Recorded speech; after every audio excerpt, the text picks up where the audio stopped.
Hello, I'm Anthony Slide, and I am privileged to welcome you to this relatively rare and seldom seen Ernst Lubitsch production of Three Women. No question as to who is the star of the film. The title card announces the film is an Ernst Lubitsch production, while the first credit card acknowledges Lubitsch as director. His name appears on the next card, listing those involved in the screenplay. Then we get the technical credits. And then finally, the players, none of whom are featured and all of whom are listed together on the final credit card, with Mae McAvoy, surprisingly in my opinion, getting top billing over Pauline Frederick. The film opens with Pauline Frederick looking not too happy as she weighs herself. I know the feeling. I go to a doctor who still uses scales identical to these. There are some things that never change in life, and the depression at discovering your weight is one of them. It has been pointed out that just as Lubitsch began his previous film, The Marriage Circle, also released in 1924, with an unusual and unexpected scene depicting a man discovering a hole in his sock, so, here, does he begin the film with a shot of the bars on a scale. Each shot says something about the female in the story. Here it is the vanity of the principal character. Pauline Frederick, what a beautiful woman, so poised, so elegant, a woman of a certain age who was never ashamed or embarrassed to play this type of role. A woman desperately clinging to youth, despite, as is revealed a little later, she is the mother of an 18-year-old daughter. Pauline Frederick was 40 years old when this film was made, way past her prime in terms of conventional Hollywood stardom. I think she is one of the great dramatic actresses of the screen, and yet she was in all probability more important as a stage performer, and certainly she herself considered her work in the theatre more important than her work in films. But thankfully, we have films such as this to show us what we missed by not having been present as she enthralled theatre audiences. A charity ball in the ballroom of New York's Waldorf Astoria Hotel, or perhaps more precisely Hollywood's idea of what a New York charity ball might be like. The slide down from the balcony to the ballroom floor seems a little bit over the top, but as we shall see, it does serve a purpose in bringing the two principal characters together. Luke Cody, as Mr. Lamont, is happily throwing his money around until he notices a group of his creditors checking out his behaviour and hastily stops. Principal among the creditors is the portly Willard Lewis as Harvey Craig. He was to die 2 years later in July 1926 in Glendale, California, after a screen career that lasted from the early 1910s until his death. His most important roles were as the Prince of Wales in another Warner Bros. Film from 1924, Beau Brummel, starring John Barrymore, and in the 1922 Douglas Fairbanks production of Robin Hood, in which he played Friar Tuck.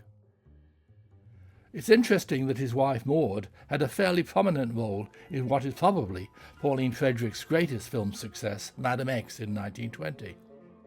Poor Willard Lewis was only 44 when he died, while Maud lived on in Glendale until she was 92. The Willard Lewis character is not just here for comic relief, if you can call it that, but actually plays a significant role in the storyline. There are a lot of extras. Warner Bros. Claimed 500, finding employment for several days of shooting. Although I suspect there are not quite as many as one would be led to believe.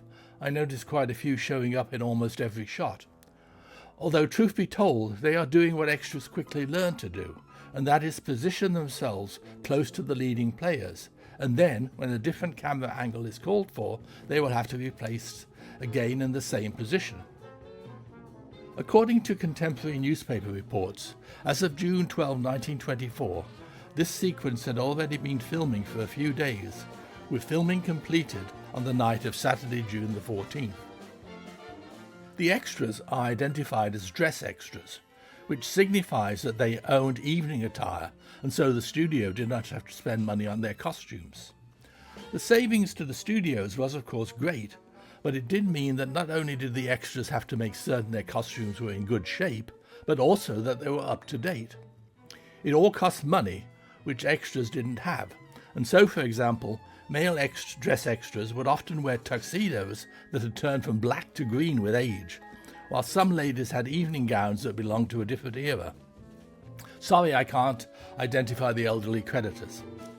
The slide has served its purpose, bringing the Lou Cody and Pauline Frederick characters into contact for the first time.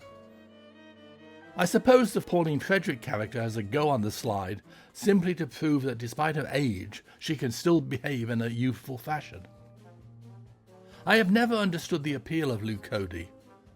I'm not denying that he's a good actor, but somehow he seems unappealing, almost seedy really. I suppose it may be that small moustache. There is something about men with small moustaches that is off-putting. Adolf Hitler, for example. But then Adolf Monjou has a small moustache and he seems most debonair and delightful. No, I'm sorry, but to me Lou Cody seems something of a lounge lizard. But then you might respond he is ideally cast in his role here. In the 1910s on screen he was identified as a male vamp, and in real life he was a womanizer, hosting wild parties at his Beverly Hills home, which featured a door upon which all the visiting celebrities had scratched their names in appropriate graffiti. Lou Cody checks out Mrs. Wilton's jewels and their value on her headdress, around her neck, on her wrist, on her dress, and on her feet. Little wonder that the Willard Lewis character and his cronies figure they have a chance to get back their money. As Mordaunt Hall wrote in the New York Times, the Lou Cody character is mentally weighing the earthly possessions of the women here before deciding which one to ask to dance. And it is the Pauline Frederick character. By the way, this set was claimed to be the biggest in the history of Warner Brothers at that time, and built on the studio's newest stage.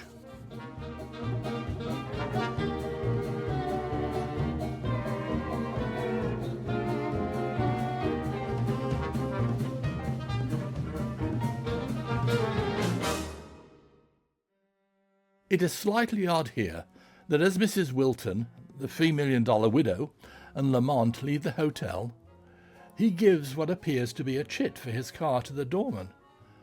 The latter returns, shaking his head and shrugging his shoulders, as if to say there is no car. But Lamont must have known this, so why pretend?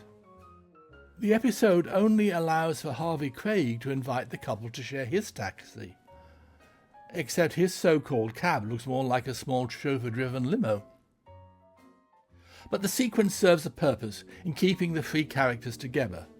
It also shows that Lubitsch tries to limit the number of subtitles, or intertitles if you prefer. Critics at the time noticed that Lubitsch would rely on his actors and their facial expressions to get across the story, rather than subtitles, or intertitles if you prefer. By the way, I must mention that Pauline Frederick's contract required that she provide her own costumes for the film. The actress must have had a very interesting wardrobe, that's all I can say.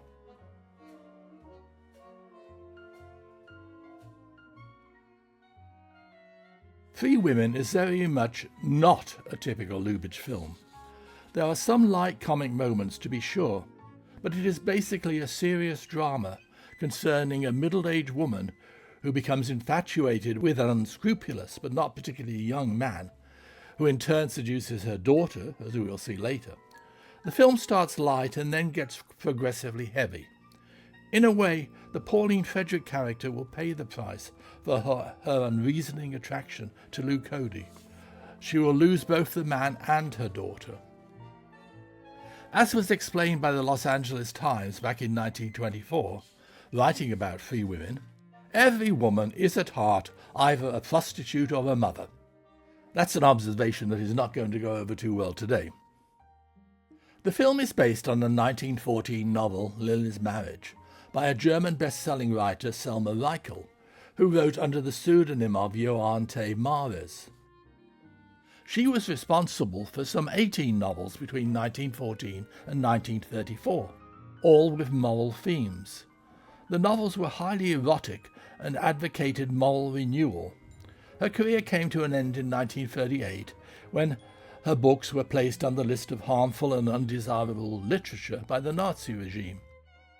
She almost survived the war, but starved herself to death on April 12, 1945, when the impending defeat of Germany marked the end of the country she loved. A wonderful little but telling touch as the Luke Cody character picks up a figurine on the piano and checks out the maker's mark, evaluating its value. It was apparently Lubitsch who made a decision to film the novel. He wasn't forced into it by the studio Warner Brothers. The scenario, in the words of a contemporary reporter, was carefully prepared by Lubitsch and Hans Crowley. That carefully prepared script assured a production that went speedily ahead. Shooting began in May 1924, and principal photography was completed on Friday, June 13th. The next day, Lubitsch and his wife drove up to Santa Barbara to relax at the Samarkand Persian Hotel, which still exists today as a senior citizens' home. The director returned to Los Angeles a few days later to begin editing the film. It was not until June 21st that Exhibitor's Trade Review announced that Free Women was definitely decided upon as the title for the film. Lubitsch's collaborator on the script for Free Women was Hans Crowley, who was paid a total of $7,500 for his work. Hans Crowley was born in Hamburg, Germany in 1884. He and Lubitsch had first met when both were actors, appearing in the 1914 German film The Perfect 36. The following year, Hans Crowley wrote his first script for a film directed by Lubitsch, A Trip on the Ice, and a partnership began which thrived while the two were in Germany and continued as both emigrated to the United States. Among the most prominent of Lubitsch-Crowley German collaborations are The Oyster Princess, 1919, Passion, 1919 with Pola Negri, Sommerrun, 1920, again with Pola Negri, and The Loves of Pharaoh, 1922 with Emil Jannings. Free Women was the first formal American collaboration of the pair, although Crowley did work uncredited on Lubitsch's previous film, The Marriage Circle. And apparently a portion of his salary for Free Women was to cover his involvement in the other production. Lubitsch and Hans Crowley worked together on all but two of the silent films that the former made after Free Women, some 6 in total, including The Patriot, 1928, for which Hans Crowley won the Academy Award for Best Writing. The John Barrymore vehicle Eternal Love in 1929 was the last film on which Lubitsch and Crowley worked together. Crowley was, quote, liquidated by Lubitsch, unquote, in the words of director Joseph von Sternberg. Lubitsch and Crowley had a fistfight after the former discovered that Crowley had had an affair with his wife Lainey. Crowley continued working through the early 1940s, primarily providing original stories for films, including the Deanna Durbin vehicles 100 Men and a Girl and It Started with Eve. In all probability, he had a problem with writing American dialogue, just a guess on my part. Perhaps more to the point, Lubitsch is believed to have systematically worked to ruin the future career of his former colleague. At one point, a German source claims, Hans Crowley was working as a wage clerk for one of the smaller studios. I don't really know if this can be, because he did have work in the industry as a screenwriter, and in fact in 1940 he had a play, Quiet Please, produced in New York at the Guild Theatre. Hans Crowley died after a lengthy illness in Los Angeles at the relatively young age of 60 in November 1950. Again, according to a German source, he is buried in the Bergstrasse Cemetery in Berlin. As we have just seen, the letter that Mrs. Wilton has been trying to hide is far worse for her than a love letter.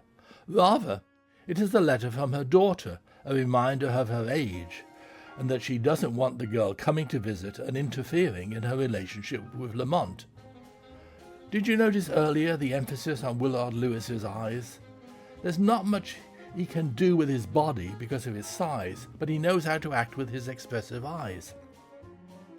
Mrs. Wilton is living in very much a Hollywood notion of a Park Avenue mansion, and Pauline Frederick reads a letter from her daughter, a letter which gently reminds her mother to send her a birthday gift. And again we have expressive eyes, this time of Pauline Frederick. And as I mentioned, a close-up of the letter provides an explanation for that look. Her daughter is about to become 18. Well, While I have been talking, the action moves to Berkeley, California, and we meet May McAvoy playing the daughter Jeanne Wilton.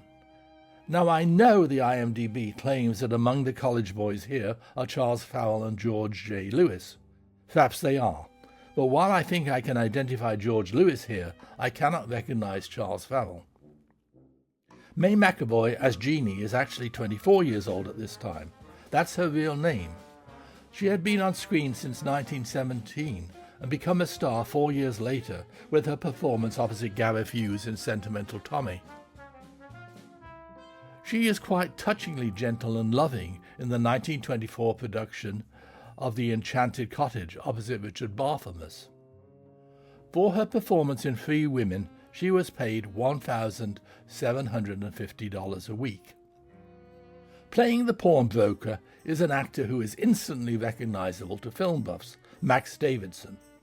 German-born in Berlin in 1875, this diminutive performer always seemed to play stereotypical Jewish roles, pawnbrokers and the like. Max Davidson usually appeared as comic characters in silent films produced by Hal Roach, but he has a straight role here, and one which he handles with sensitivity and conviction.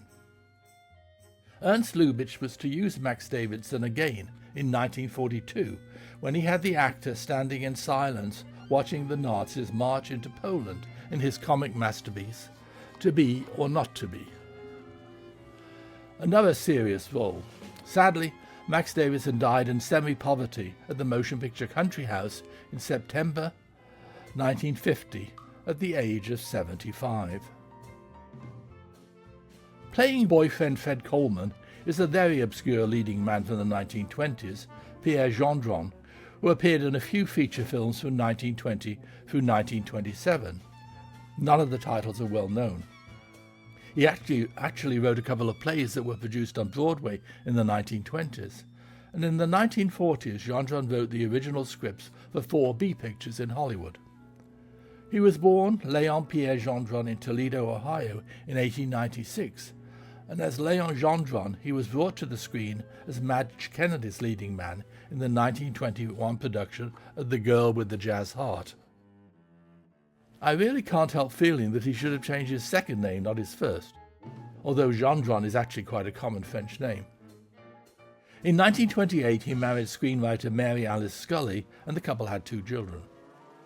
He's not a great actor, as evidence of which Warner Brothers only paid him $200 a week, and he had to provide his own wardrobe. But he's good for this type of role, self-effacing and somewhat lacking in self-esteem.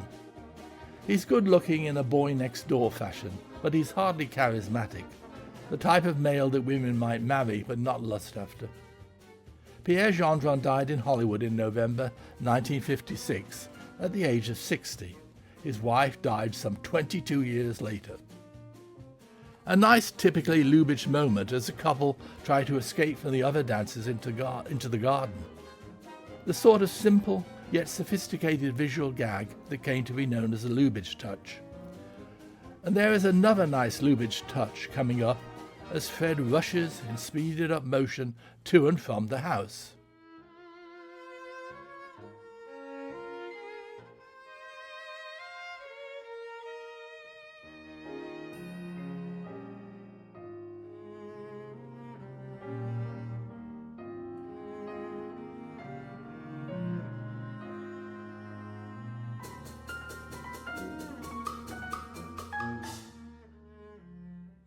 And here it is as promised in a nicely edited sequence. But poor Fred's demented rush to and from the rather attractive house where Jeanne lives has been all in vain, as he discovers the gift that Mrs. Wilton has sent her daughter. He seems so inferior in contrast. And he is about to be reminded by Jeanne that he gave up his watch for her gift. A scene between the 2 would-be lovers told with the minimum of subtitles or intertitles if you prefer. Whatever they are called, Lubitsch uses them sparingly. We need these quiet moments between the 2 juvenile leads. They help to give the audience a break from the frenetic activity of their fellow and sister students. And watching this charming scene, I am reminded that Free Women is Lubitsch's first American film with a modern setting, and his first American film actually set in the United States. It would not be until Heaven Can Wait in 1943 that he would again make a film with a modern American setting. Lubitsch used May McAvoy the following year to star as Lady Windermere in Lady Windermere's Fan, a role that she did not initially want to play. She claims that the director always called her McAvoy, but this doesn't seem very likely in that V is not pronounced W in German, it is pronounced F, so she will be May McAvoy. I should of course point out that all the interior scenes were shot at the Warner Brothers studios in Hollywood at 5842 Sunset Boulevard. They were not filmed at the Burbank studios, where Warner Brothers is located today. Is there no end to the enthusiasm of these college students? And May McAvoy seems very obtuse in not understanding Fred's infatuation or love for her. He is obviously more mature and looks it, while she is just young and fancy-free, as the saying goes. There's an interesting association between the film and May McAvoy. Her family owned a livery stable where the Waldorf Astoria Hotel, the site of the charity ball in Free Women, is located. And as the actor stood there alone on the platform, if one looked very closely, it is possible to make out the name San Bernardino on the building behind. In case you had forgotten, the daughter is attending UC Berkeley, and the obvious station from which to leave for the 3-day or so journey to New York would be San Francisco, so why San Bernardino? Well, obviously, it is only an hour from Los Angeles and an easy location for a film crew to use. But why did no one notice this glaring error in continuity? And now we are back in New York, and foolishly Mrs. Wilton has been persuaded to allow Lamont to invest $100,000 of her money. And while Mrs. Wilton gives her two maids the afternoon off and worries about the lighting and the effect on her facial features, let us talk about Pauline Frederick. The fan magazine Photoplay wrote of her performance here, I quote, "It is limned with a fine understanding of life and coloured with gripping fire and force. Miss Frederick's work in this film is worth going miles to see," unquote. I would agree, but I would also mention that it may well be regarded as a dress rehearsal for what is to be her greatest screen performance in the 1920s, that of Jane Vale, a highly successful businesswoman who falls in love with one of her much younger factory workers in Smouldering Fires, released in 1925. The director of that film is Clarence Brown, and there were many who hailed him at the time as a director comparable to Lubitsch, for whom Brown expressed great admiration. The actress appeared in almost 70 films between 1915 and 1937, but she never considered herself a movie star. She loved the stage, and as the saying goes, she always returned to the house with the three walls. Born in Boston in August 1885, the actress adopted the name of Pauline Frederick and made her New York debut in 1902. Her father didn't approve of her chosen profession and disinherited her. It didn't seem to bother her. She rose quickly to stardom and became a model for illustrator Harrison Fisher, who described her as, quote, "the purest American beauty," unquote. The most famous of Pauline Frederick's stage roles, to which she is inextricably linked, despite not having starred in the original production, was Madame X, in which she toured America in 1926, played on the London stage also in 1926, and toured Australia. She starred in a screen version in 1920, directed by Frank Lloyd.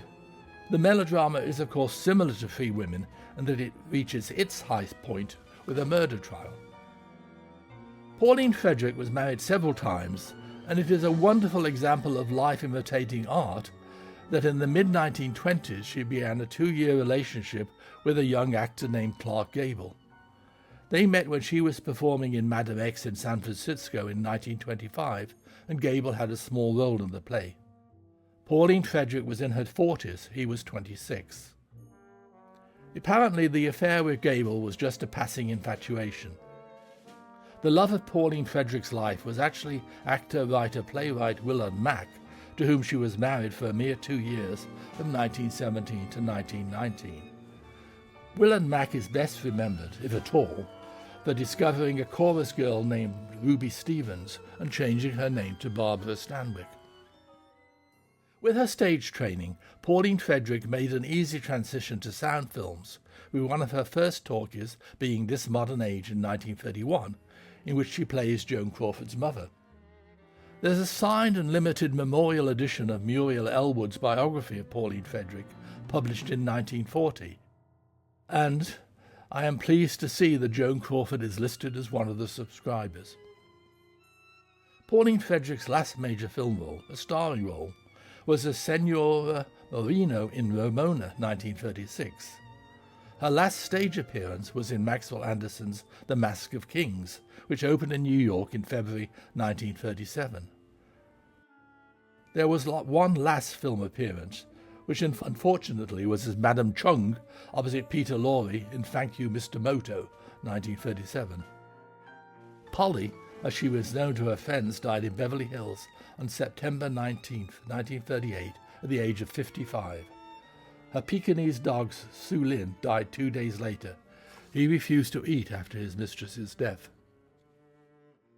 The Luke Cody and May McAvoy characters meet, and perhaps this is a good time to talk a little more about Luke Cody.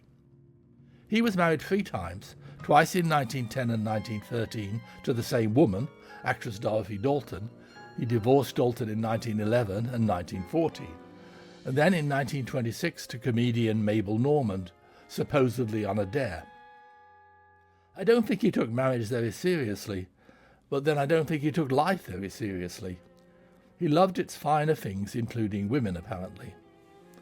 On his staff in the 1930s, he had 2 butlers and a masseur.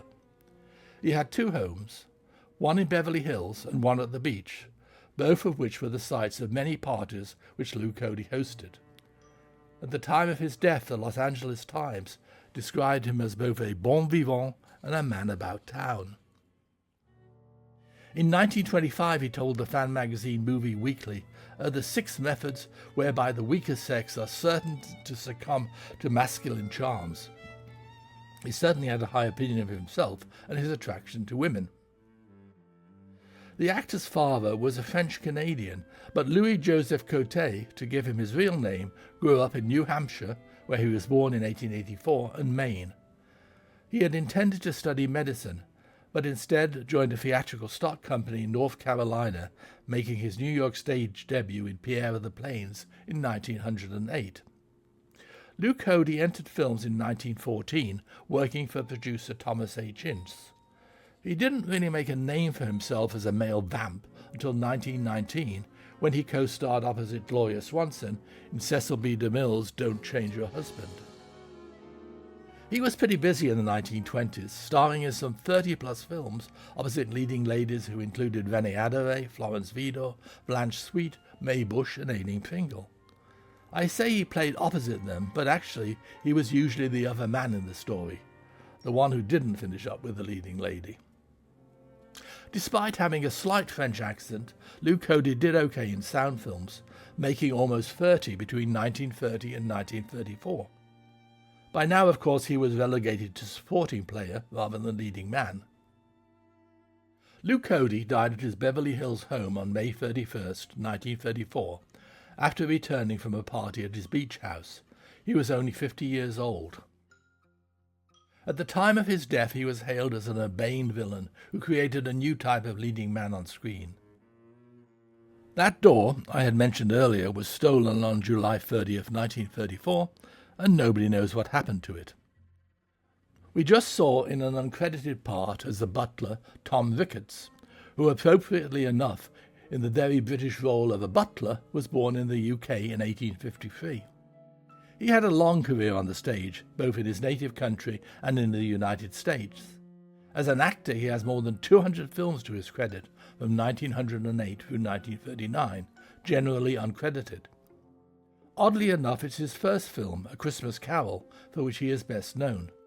Produced by S&A in Chicago, it is the first screen adaptation of the Charles Dickens classic, with Tom Ricketts playing Scrooge, and released in December 1908.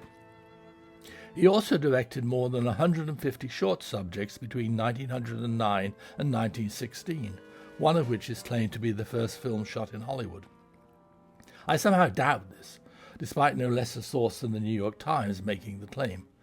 Tom Ricketts died in West Hollywood in January 1939 at the age of 86. Pauline Frederick is certainly overdoing the use of talcum powder or whatever. The scene emphasizes Mrs. Wilton's perceived need for all manner of perfumes and powders to keep her youthful appearance, while talking to her as a daughter who looks young, innocent, and unpowdered. Here I have been discussing a bit player in Three Women, but I have yet to discuss its director in any detail. The reason, of course, is that what can one say about Ernst Lubitsch that has not already been written or said? He's the subject of at least 20 books, and those that have written about Lubitsch probably know far more about him than I do. He was admired not only by the critics, but also by his fellow directors. Jean Renoir announced that, quote, he invented the modern Hollywood, unquote, to John Ford, quote, none of us thought we were making anything but entertainment for the moment. Only Ernst Lubitsch knew we were making art, unquote. Orson Welles described him as, quote, a giant. Lubitsch's talent and originality are stupefying, unquote. There is actually a drinking establishment in West Hollywood named Bar Lubitsch, which claims to raise the level of the bar experience, just as Lubitsch did for the cinematic experience with his Lubitsch touch. The Lubitsch touch is, of course, synonymous with the director. It doesn't have much to do with dialogue, but more to do with subtlety, wit and charm. And certainly, as I have mentioned, it is evident here, although not, I think, in great number. One critic has suggested that the phrase is nothing more than an effort by studio PR men to change Lubitsch into a brand name. Fellow director Billy Wilder summed it up, I quote, it was the elegant use of the super joke. You had a joke, and you felt satisfied. And then there was one more big joke on top of it. The joke you didn't expect. That was the Lubitsch touch, unquote. Born in Berlin in 1892, Lubitsch entered the theatre in 1911, working with the legendary Max Reinhardt. He made his film debut as an actor in 1913 and continued working in that capacity through 1920. In 1914, he added direction to his resume. And in the late 1910s, Lubitsch became a major German director, with films such as Carmen, 1918 with Pola Negri, The Oyster Princess, 1919 with Ozzy Oswalder, Passion, 1919 with Pola Negri and Emil Jannings, Sommerun, 1920, again with Pola Negri, and The Loves of Pharaoh, 1922, again with Emil Jannings. It was Mary Pickford who invited Lubitsch to Hollywood to direct her in Rosita, released in 1923, and the film was Pickford's attempt to branch out from the type of roles that had made her famous. After Rosita, which was not a success, Lubitsch signed a six-film, 3-year deal with Warner Brothers, with Three Women being the second film under that deal. He moved on to MGM for The Student Prince in Old Heidelberg, starring Raymond Navarro and Norma Shearer in 1927, and to Paramount for The Patriot, with Emil Jannings, released in 1928, for which he received his first Academy Award nomination. Lubitsch was nominated again for The Love Parade and Heaven Can Wait. With the coming of sound, he directed some of Hollywood's best early musicals, including The Love Parade, 1929, and Monte Carlo, 1930, both starring Jeanette MacDonald before she started taking herself too seriously. As you look through a list of Lubitsch films of the 1930s and 1940s, there are so many that bring a pleasant smile of remembrance to one's face. For me, they are Broken Lullaby, the director's only really serious work, Designed for Living, The Merry Widow, Ninotchka, The Shop Around the Corner, and To Be or Not to Be. Ernst Lubitsch died suddenly at his Bel Air home in November 1947. He was only 55. I would be remiss if I did not end this brief biography with a response from Billy Wilder at the funeral. William Wyler said as the couple was leaving, "No more Lubitsch." Billy Wilder responded, quote, "Worse than that, no more Lubitsch pictures," unquote. Most of the contemporary criticism of Three Women was directed favourably at the director. This is somewhat surprising that Lubitsch had only made 3 American films, but of course several of his German productions had received a release in the United States. The New York Sun wrote, quote, "This photoplay you will remember. It was directed by Ernst Lubitsch, and beautifully directed too. In the opinion of the writer, it is the noted German director's best modern photoplay," unquote. In the New York Daily News, critic Mildred Spain wrote, quote, "Lubitsch always seems to go through his scenes carrying a torch to light the dullness of a story. His little neat touches make the picture breathe instead of looking like it was filmed in the backyard by some trusty mechanic," unquote. I love that description. Mordaunt Hall in the New York Times commented, quote, "It reveals Mr. Lubitsch as a talented stylist in direction, a producer who makes the most of every detail and whose work scintillates with original ideas," unquote. The only voice raised in objection was that of legendary reporter Harry Carr, who wrote in the Los Angeles Times that the film was, quote, "a horrible idea. It should never have been filmed," unquote. There are 2 assistant directors on 3 Women, both of whom worked with Lubitsch on The Marriage Circle. James Flood ended his career as an assistant director with 3 Women and went on to become a fully fledged director with many unimportant films to his credit. Henry Blanke is of more interest as he worked with Lubitsch initially in Germany, becoming an assistant director there in 1920. When Lubitsch moved on from Warner Brothers, Blanke remained, but returned to Germany heading the studio's German production. He was responsible for bringing William Dieterle to Hollywood.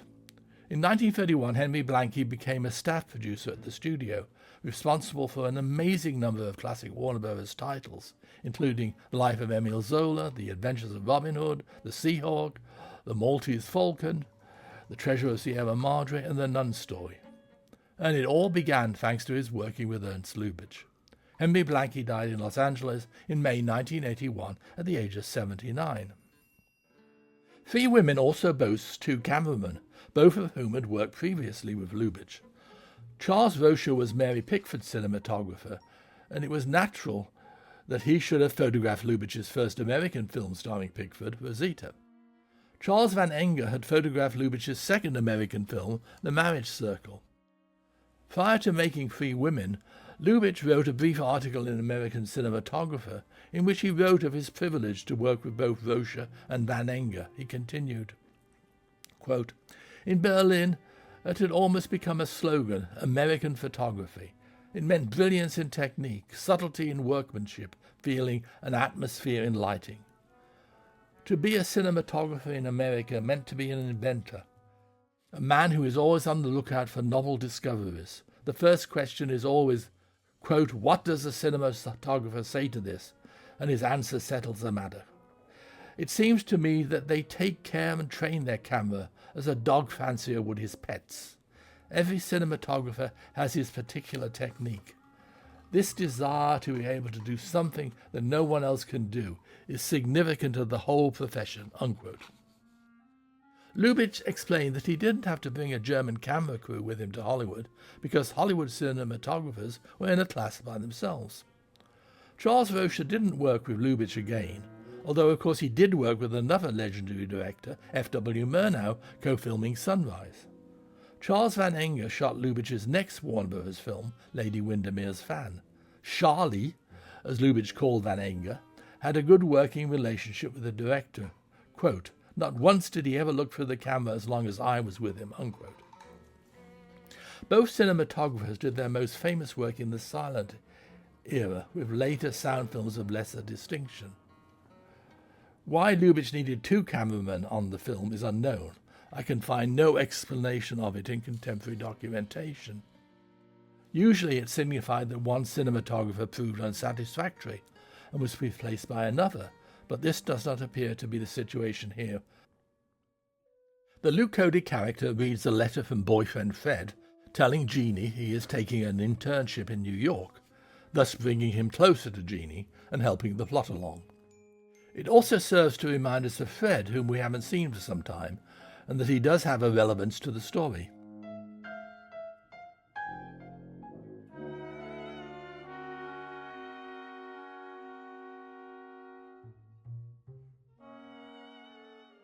We may have forgotten Fred, but he has not forgotten Jeanne, as he cuts out her photograph from a group shot.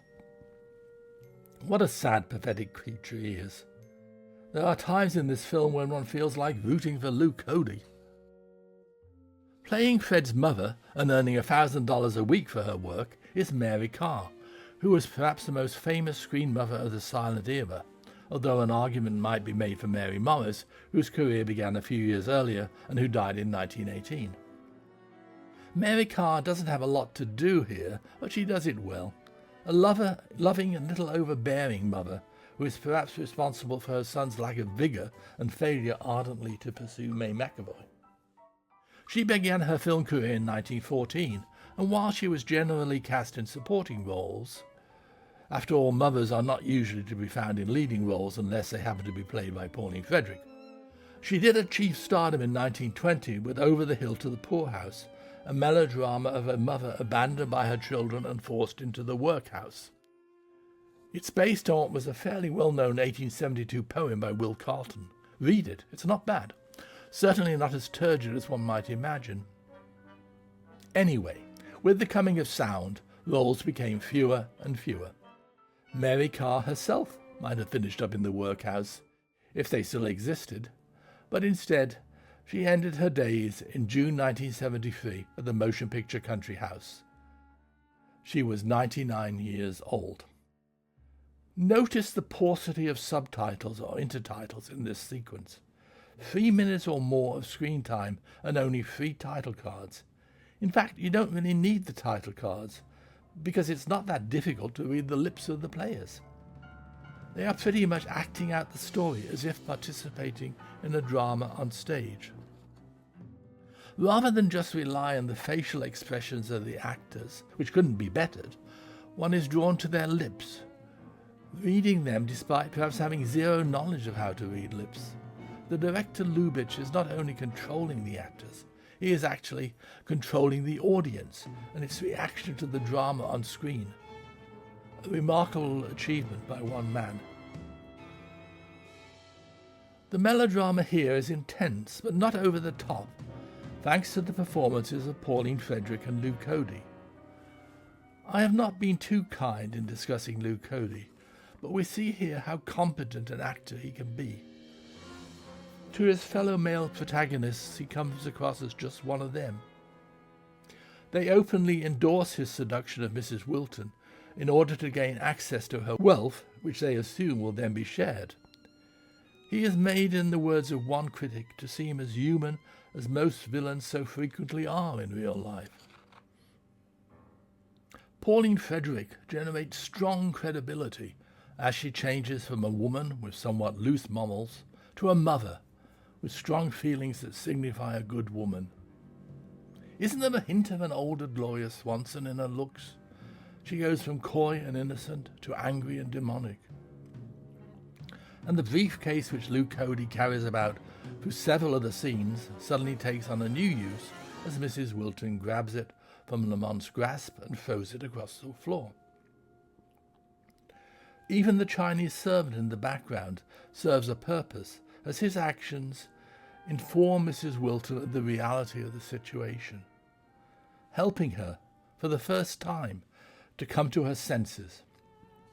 It is as if the servant is giving her a slap in the face, without actually coming into contact with the woman.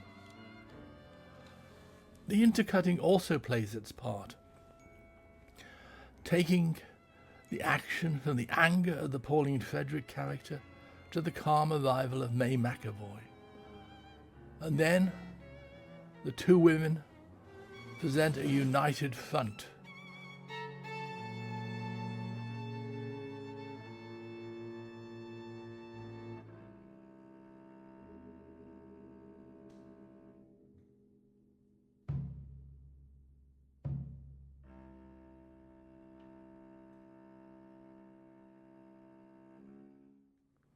And here we reach the most extraordinary moment in the film, as it is revealed, with almost no explanatory titles, that Lamont has had sex with Jeanne.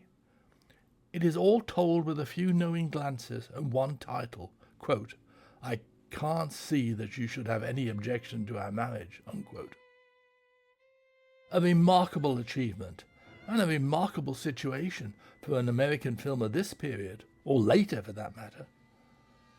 One is reminded of the words of Mervyn LeRoy when he presented Lubitsch with an Honorary Academy Award in 1947, as he referenced Lubitsch as a master of innuendo, with, quote, "an adult mind and a hatred of saying things the obvious way," unquote. There is nothing here that the censor could find fault with, wrote Variety. But of course there was. The Chicago Censorship Board demanded considerable cutting, with the support, it must be noted, of the Chicago Tribune.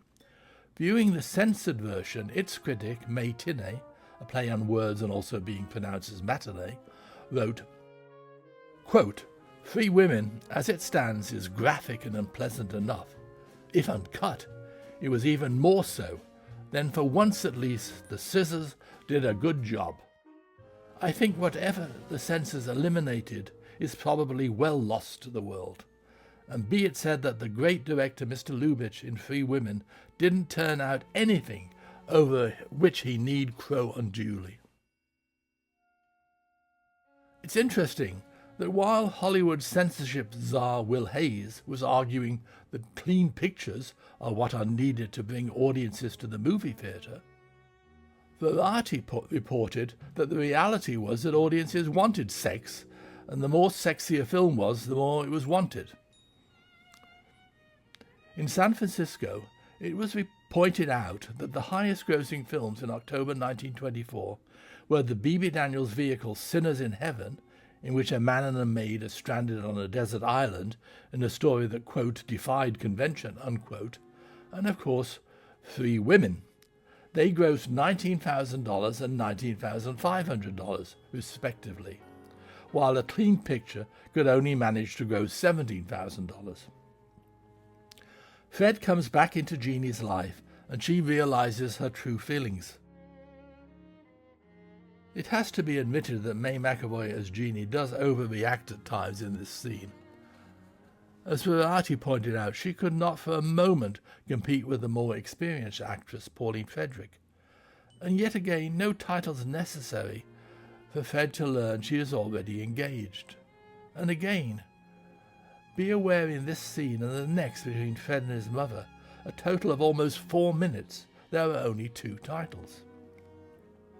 I met May McAvoy only once back in 1977 when I was involved in an exhibit and issuance ceremony for a US postage stamp honouring the 50th anniversary of sound in the American film industry and the 50th anniversary of the film generally considered responsible, The Jazz Singer, in which May McAvoy stars as Al Jolson's love interest. Isn't it tragic that today one probably could not screen The Jazz Singer because of Al Jolson, its star being in blackface? I was just thinking, in fact, that the 3 films most influential in the history of American cinema are basically banned by the reactionary left-wingers obsessed with political correctness, as they determine it to be. I refer, of course, to The Birth of a Nation, The Jazz Singer, and Gone with the Wind. Anyway, I will stop with the political diatribe and return to May McAvoy. She was a very nice old lady, somewhat diminutive, charming and talkative. Her best-known silent film is, of course, Ben-Hur, released in 1926, in which she co-starred with Raymond Navarro and Francis X. Bushman. After The Jazz Singer, May made one other major sound film, The Terror, which is famous for being totally a talkie with spoken credits. It is not known to exist, but it doesn't have a reputation for being a great film. With the coming of sound, May McAvoy married well and retired from the screen. She returned to movies not as a star but as an extra, not because she needed the money, but because it was something to do, and she enjoyed the friendly atmosphere on the set. She was one of a group of extras that Louis B. Mayer at MGM put under contract, and she liked coming into work every day, sitting around and talking to her peers, extras who had once been silent leading men and women. I have to say, looking at posters for Free Women, it's quite amazing that May McAvoy is listed first in the list of stars, followed by Pauline Frederick. I assume this is because she was under contract to Warner Bros. And Pauline Frederick was not. And now we are back with Fred and his mother. The character of the mother is really quite irrelevant. She could just as easily have been dropped from the storyline. Based on the embrace and the lengthy kiss on the lips, Fred certainly gives new meaning to the term mama's boy. It is positively cringe-making. But then mother love was very much a strong element in popular entertainment of the 1920s. Mary Carr was 50 years old when she made Three Women, and she is obviously made up to look much older.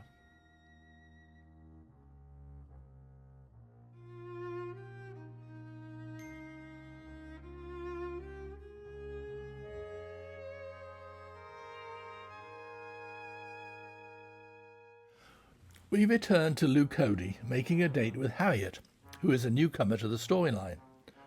Lou Cody was known as the Butterfly Man, thanks to his title role in the 1920 film of that name, which I do not believe exists anymore.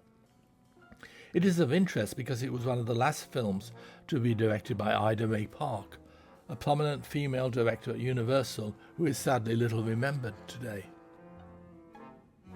The sobriquet of Butterfly Man comes from the behaviour of a butterfly that flits from one flower to another, just as a butterfly man flits from one woman to another. Or in Lou Cody's case here, from one woman to another to another. It is worth noting that while he was making Rosita with Mary Pickford, Lubitsch had Lou Cody film a screen test for the role of Mephistopheles, the representative of the devil who bargains with Faust for his soul. It would have been interesting casting, and shows that Lubitsch was aware of Lou Cody long before he made Three Women. Three Women was one of 6 features released by Warner Bros. As part of its 1924-1925 season. The other 5 are very much forgotten today. The film cost a reported $329,000 to produce, although this figure would not have included marketing and distribution costs. It grossed worldwide, in other words, rentals that actually went to Warner Bros., $438,000.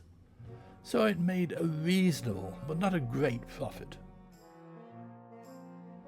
While the Lou Cody character takes care of his nails and displays appropriate male arrogance, May McAvoy as a dutiful little wife is selecting his wardrobe for the evening.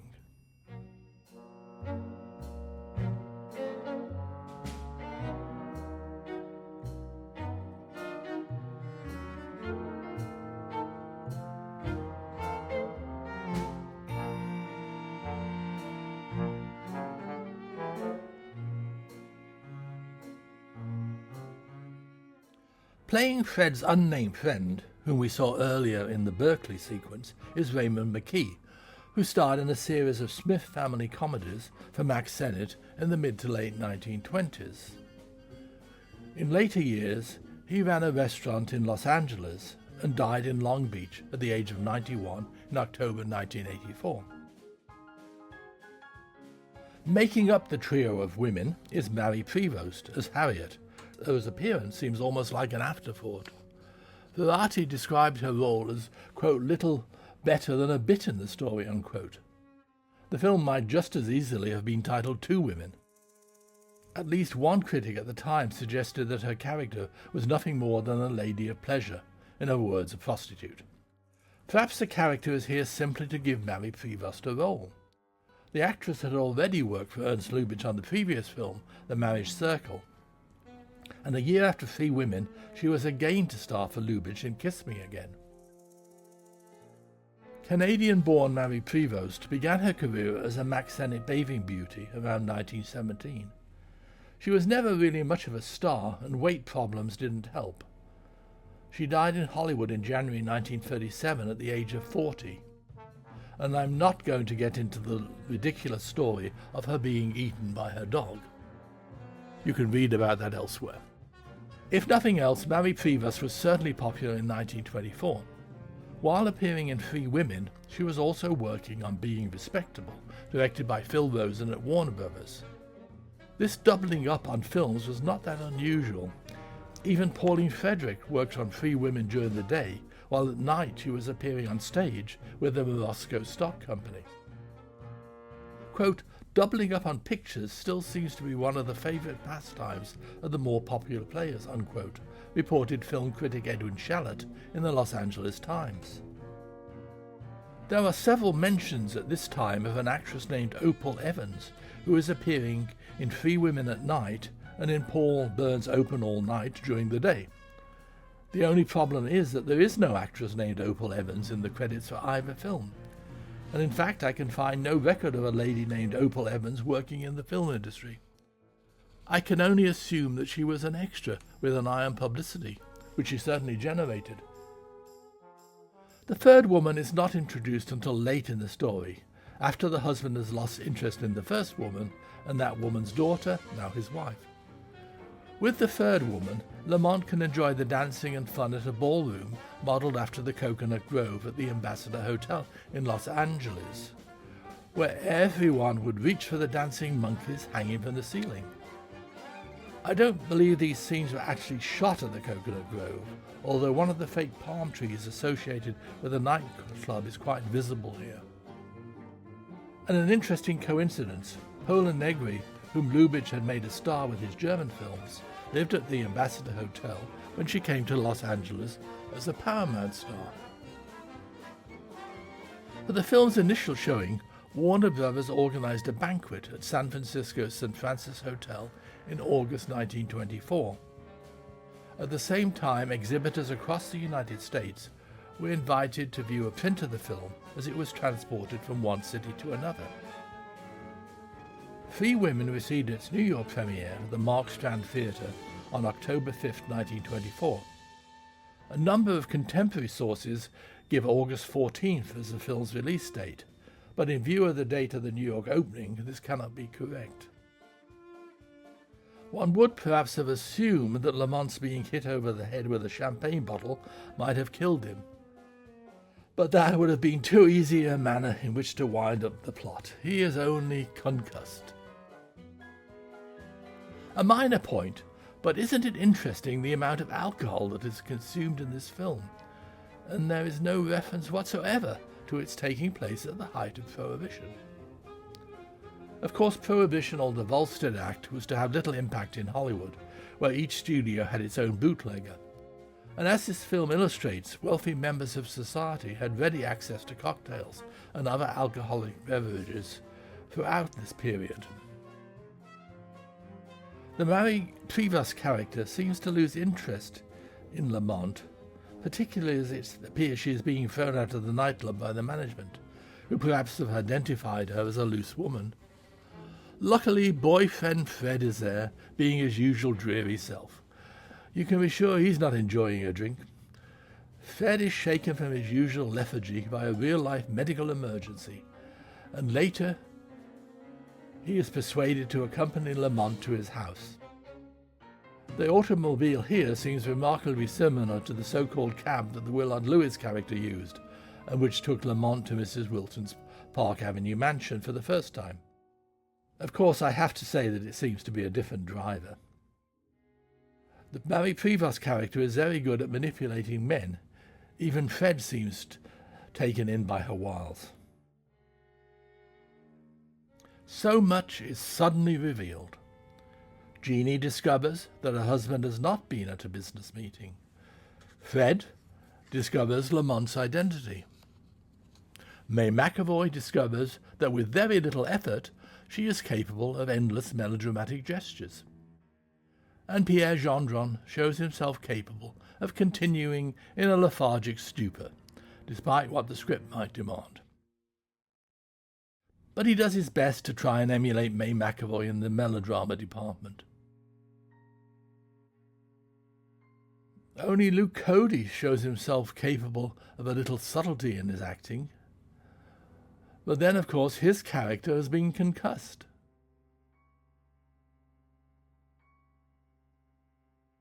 Here Luke Cody is looking his age for the first time.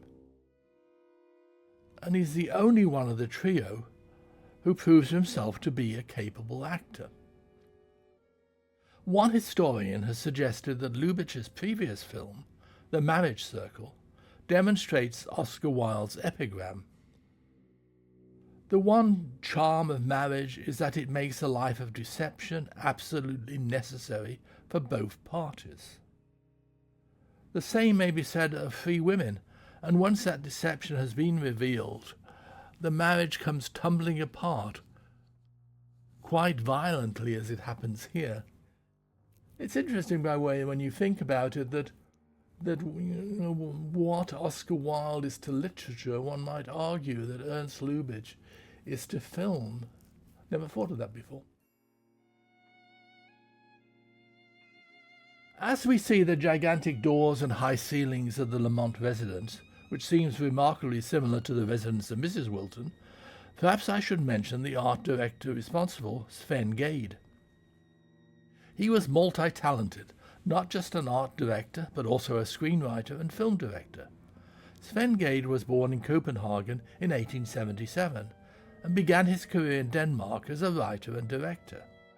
His greatest success at that time was the direction of the formidable Danish actress Asta Nielsen in the title role of Hamlet in 1921.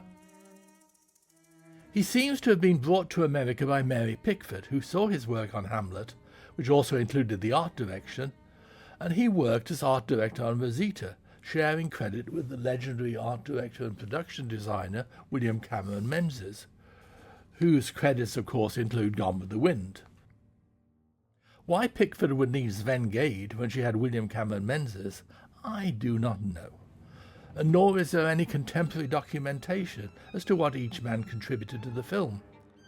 Sven Gade has solo credit for art direction on Free Women, and then he turns to screenwriting and direction with 5 credits in each capacity, then nothing. After 1929 he has no US credits, and one assumes with the coming of sound he returned to Denmark, working in the theatre, and where he died in June 1952 at the age of 75. Even if Lubitsch did not bring Sven Gade with him to Hollywood, it seems likely that the two men knew each other in Europe, and Lubitsch was familiar with his work as a director.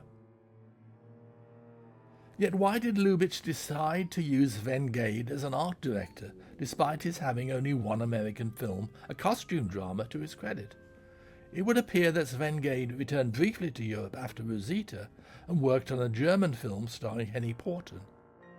And that seems to have been a modern story, so perhaps that in some way influenced Lubitsch. Who knows? Lubitsch used the same 2 assistant directors on Free Women that he had on The Marriage Circle. So why did he not use the same 2 art directors on that film on Free Women? They were all under contract to the studio. Sven Gade is obviously someone deserving of further research. Apropos of art direction of silent films with modern settings, I have to say that on the whole it is not very good. It seems art directors, or technical directors as they were often called, are not expert at recreating a typical interior of the period. Perhaps they have to rely on what the studio has available in the way of furnishings and props, or perhaps, as I was told by one art director, they would rather take a trip to furniture supplier Barker Brothers in downtown LA and pick out what they could borrow for a short term. While we are waiting for Pauline Frederick to take the initiative and shoot Lou Cody, let me talk briefly about the digital image we are viewing. It is a digital copy from 35mm film elements owned by George Eastman House, now known as the George Eastman Museum. In 1967, the archive had acquired a 35mm safety fine-grain master from the Cinémathèque Française. A 35mm master of English language titles, translated from the French, was made in 1975. And in 1981, a 35mm dupe negative and print was made from both fine grains. The English titles were cut into the dupe negative and a new print was made in 1981. For this current release, George Eastman House made new titles utilizing a font identical to that used in Warner Bros. Films of the same period. Considering that this is not a digital restoration, the film looks very good, and I commend the staff at George Eastman House. The George Eastman House material is 6,647 feet in length, and Motion Picture News booking guide from 1924 claims a running time for the film of 7,400 feet. Something or things are missing, approximately 5 minutes of footage, but what we do not know. Well, may be that Mary Prevost made an appearance earlier than she does in this version. That's just a guess. It does strike me that she appears somewhat abruptly, and we had not been aware of the characters being in Lamont's life earlier in the film. Just as I was about to record this commentary, I discovered, to my amazement, that the original novel, Lily's Marriage, subtitled A Moral Image of Berlin, and the previous novel, Lily, had both been filmed a few years earlier in Germany, in 1919 to be exact, directed by Jaap Speyer. The film starred, presumably in the Pauline Frederick role, an actress named Leopoldine Constantin, who is best known to American audiences for her performance in Alfred Hitchcock's Notorious. And also in the 1919 films is Reinhold Schunzel, who is also featured in Notorious. Those 1919 productions are indicative of the popularity of the original novels, which sold more than 100,000 copies. Pauline Frederick has shot Lou Cody. There is no tussle with ownership of the gun, as I notice some modern commentators have claimed. It is Pauline Frederick alone who takes the gun from the drawer and pulls the trigger, and not before time. The servants have gathered around the body of their master, and they don't seem particularly perturbed by what they see. Perhaps they are used to outrageous behaviour in the Lamont mansion. No concern about moving the body as the servants carry it away. Mabel McAvoy picks up the incriminating love letters and burns them. It seems almost as if this is a happy if flawed ending, but it's not over till it's over, and one portly policeman arrives at the end of the scene. The words of Ernst Lubitsch, writing in 1927, seem somewhat appropriate here. Quote, "A story must be complete and logical to achieve success in Europe, while here, in America, the story can be perfectly illogical so long as it amuses." Unquote. The trial, which should really be the climax of the film, and should certainly have been shown with some key moments, almost appears as an afterthought. There is a newspaper headline that the verdict will be announced that day. Yet how can the newspaper know when the verdict is to be announced? The first scene is of Mrs. Wilton appearing on the stand, which surely should have happened earlier. She asks for punishment for being a negligent and frivolous mother, but does not regret the shooting. There is no final summing up by prosecution or defense attorneys. Mrs. Wilton is seated next to her daughter and the daughter's boyfriend, which would not have been allowed in a courtroom, particularly at a trial where the lady is accused of murder. A camera angle at one point shows that the trio is seated facing the aforementioned camera, but with their backs to the judge.